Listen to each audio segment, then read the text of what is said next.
We just talked about Senator Kamala Harris. So far, she's gotten a free pass from the press on her presidential run. They want her to be the next president, so they are overlooking her background. She is a former prosecutor, as you know, but the press has let her rebrand as a crusader for prison reform. No one's called her on it until last night. Congresswoman Tulsi Gabbard of Hawaii definitely called her on it. Watch this. There are too many examples to cite, but she put over 1,500 people in jail for marijuana violations and then laughed about it when she was asked if she ever smoked marijuana. She blocked evidence. She blocked evidence that would have freed an innocent man from death row until the courts forced her to do so. She kept people in prison beyond their sentences to use them as cheap labor for the state of California. There is no excuse for that. And the people who suffered under your reign as prosecutor, you owe them an apology. It was an electric moment, and it might be why Congresswoman Gabbard was the most Googled candidate since the debate last night. She joins us tonight. Congresswoman, thanks a lot for coming on. Thanks, Tucker. So I haven't heard anybody say what you said. Why are you the first person to say this? Hey, look, voters deserve to know the truth. You know, the decision that the American people have before them is a critical one. The decision that Democrats have before them about who their nominee should be is a very important one. They deserve to know the truth about the candidates that are before them, and especially on this issue of criminal justice reform that's impacting so many people across this country because it is so broken and it is an unjust criminal justice system. Senator Kamala Harris was in a position to be able to make a difference in that when she was serving as Attorney General. And as I pointed out last night, she did not fulfill that promise that she claims to have, which is to be a champion for the people, be a champion for the oppressed. In fact, she did the exact opposite. She made decisions that ended up hurting people, that ended up hurting minorities, hurting poor people in the state of California, which is concerning to me for someone who wants to be the president of the United States and frankly, who's claiming to be a prosecutor president. So I think this is a really interesting debate. This topic deserves a real debate. You have a perspective. She's got a perspective. You know, let's hear them both. She would not engage with you. And that's what I found contemptible but also fascinating. Rather than rebut what you said, she dismissed you, and her spokesman later dismissed you even more savagely as a Putin apologist. What do you make of that? You know, a couple of things. First of all, what I was sharing was not a matter of opinion.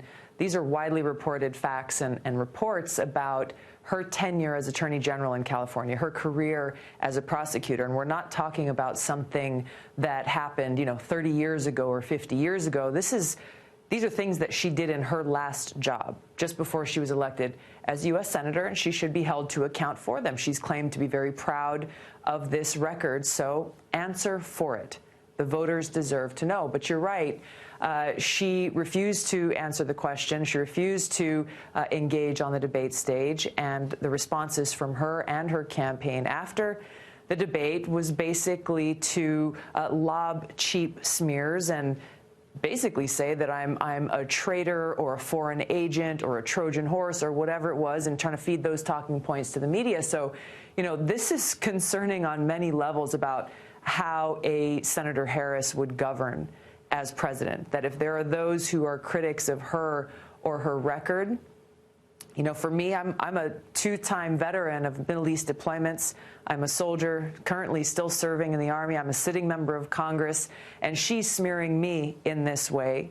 Imagine what she would do to anyone else, you know, as president. I think it's a fair point. That's a fair point. It's the first refuge of the contemptible, I think. What did you think of CNN's debate, the way they ran it? Were you satisfied with it? I think it had a little more decorum than we saw in the first debate. But, you know, look, I wish there was a more fair and balanced approach in how every candidate would have the right amount of time to be able to address these important issues that we face. There are many of them. 60 seconds and 30 seconds are short periods of time to be able to dig into these issues. So this is where I'm looking forward to being able to continue to build the support for our campaign to make it to the qualifications for the next debates in September and in October. Yeah, I mean, the one place you don't want to be in Washington is outside the status quo as you are. That's when you start getting it from all sides. Well, but this you're is obviously tough this enough to face it. Tucker. This is a lot of the conversation around this and the things that we're talking about again really come down to valuing this role, this job of president, and that most responsibility of commander-in-chief, and appreciating the freedoms that we hold dear in this country.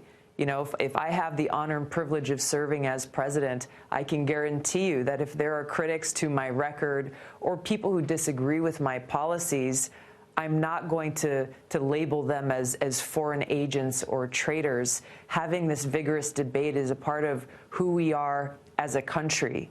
And it's something that we've got to appreciate and actually honor the voters and the people of this country in making sure that we're providing them with the truth and the information that they need to make the best decision possible.